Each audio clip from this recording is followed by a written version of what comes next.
Okay, this is Mrs. Robertson. Today is the first day of March, and this is my Math 7 class.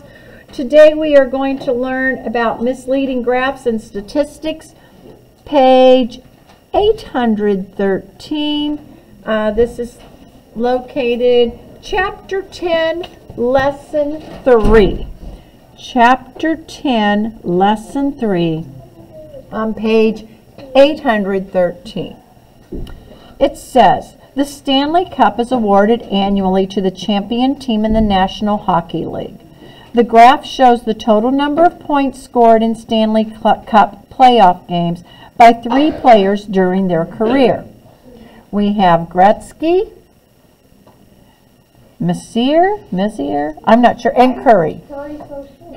Well, we're going to talk about misleading graphs. And we're going to figure that out. It says, according to the size of the players, how many times more points does Messier, does anyone know, how do you say his name? Messier, thank you. Appear to have than Curry. Well, he looks like he is like 5 times as big almost, doesn't he? At least 2 times. But if you look at how many, he really didn't score that many more if you look at where they are in the line. But the size of him makes him look so much larger, doesn't it? Yeah. So let's say that he's about 3 times as many.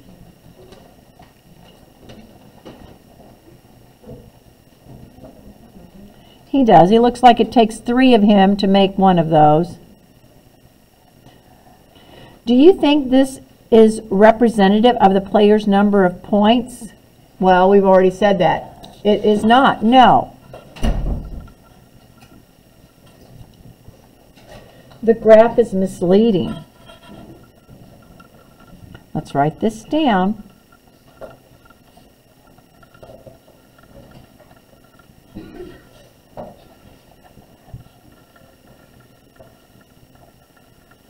Why is it misleading? Because, say,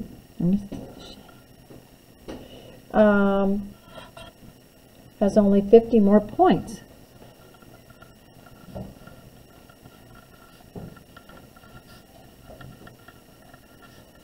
Which it is a lot more, but when you look at that graph, you think this is a pictograph, you think it's going to be a lot more. What reason would someone have for intentionally creating a misleading Stanley Cup graph? Why would someone do that? Yes. Because, like Gretzky is their favorite person. They really liked Gretzky, so they wanted him to stand out like a giant almost, didn't they? That would be a good answer. Yes. What was your reason for it, Nathan? Or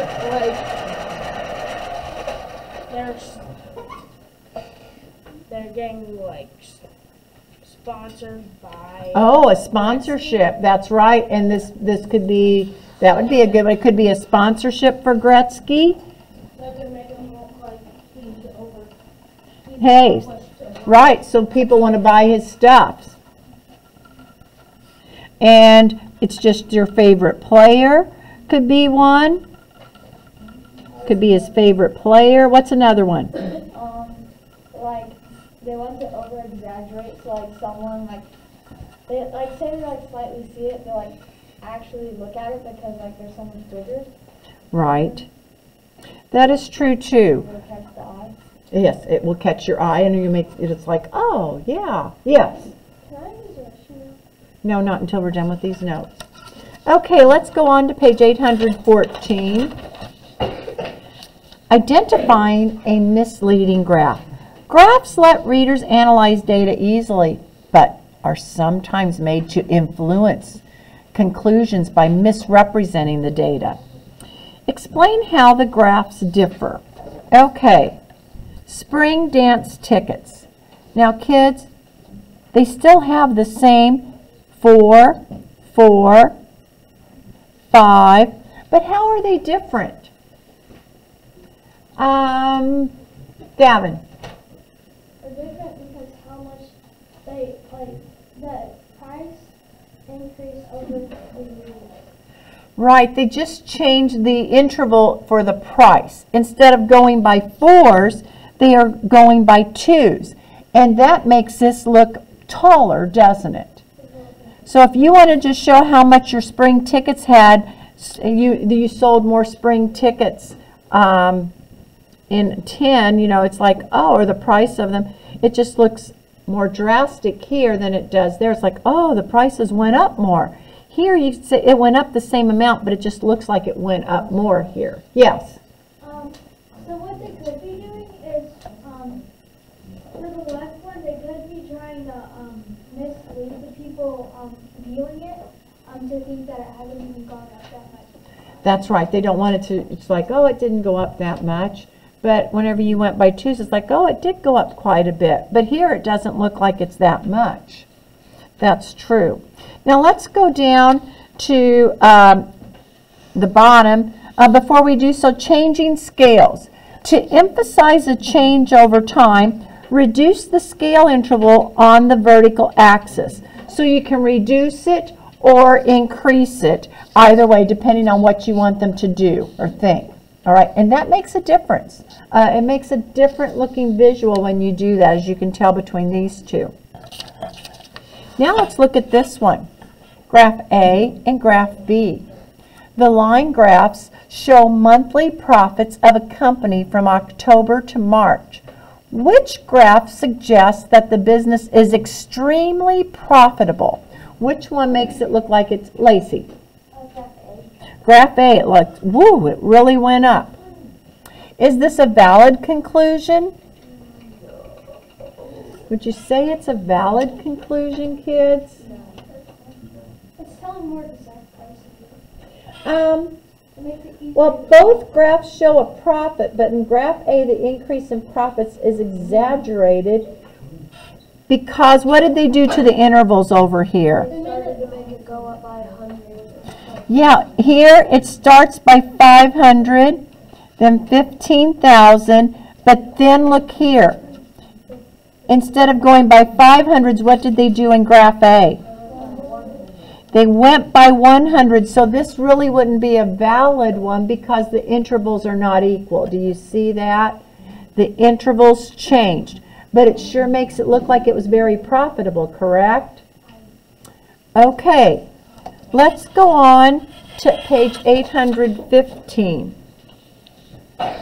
Statistics that can also be used to influence conclusions. The amusement park boasts that the average height of their roller coasters is 170 feet. Explain how this might be misleading. Okay, the Viper is 109 feet tall, the Monster 135, the Red Zip 115. Now the Tornado is 365, and then we're back to the Riptide of 126. Well, it says the average height is 170. But how many of the roller coasters are really over 170? One. Just one. That's right. So here the mean is 170. The median is 126, and there is no mode. What would you call 365 if you were doing a data set and things? Miles? It's an outlier, that's right. Here it says the mode is the number of numbers that appear the most often in a set of data, and I think you know that. The average used by the park was the mean. This measure is much greater than most of the heights listed because of the coaster that is 365 feet. A more appropriate measure to describe the data is the median. Any questions? Okay, I would like for you to do letter B, and then we'll go over it, read it, and answer the question, and then explain your answer. Yeah. Oh, do you want to go to the clinic? Yeah. Okay. Let me see. All right. Let me see if I can find my passes real quick here. Here we go. Take your stuff with you, all right? Just stand back. You're not going to throw up, are you? Well, just stand back. I've been teaching for 40 years.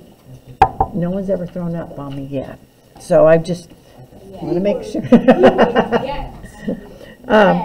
I've seen it, but I've seen it happen to a lot of teachers. It's never a pretty sight. 44. Thanks for putting that image in my head.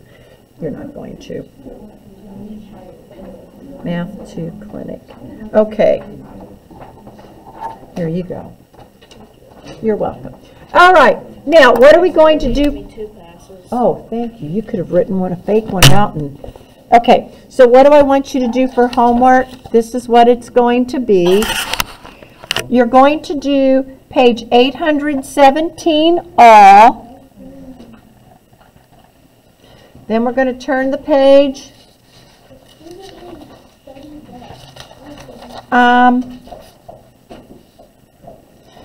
Page 818. Create a display that would support each argument. I think we're going to skip this page for right now, and I want you to do 819, do all. Now, 1 to 13, it's not that many problems. Once you're finished with page 817, and then you do page 819, try to go ahead and do page 818, where you can make rent has remained fairly stable. Rent has increased drastically. If you have time to go ahead and create these graphs. Any questions about your homework? Yes. In just a moment. Madeline. Yes, but let's work hard, okay? You can go to the restroom now.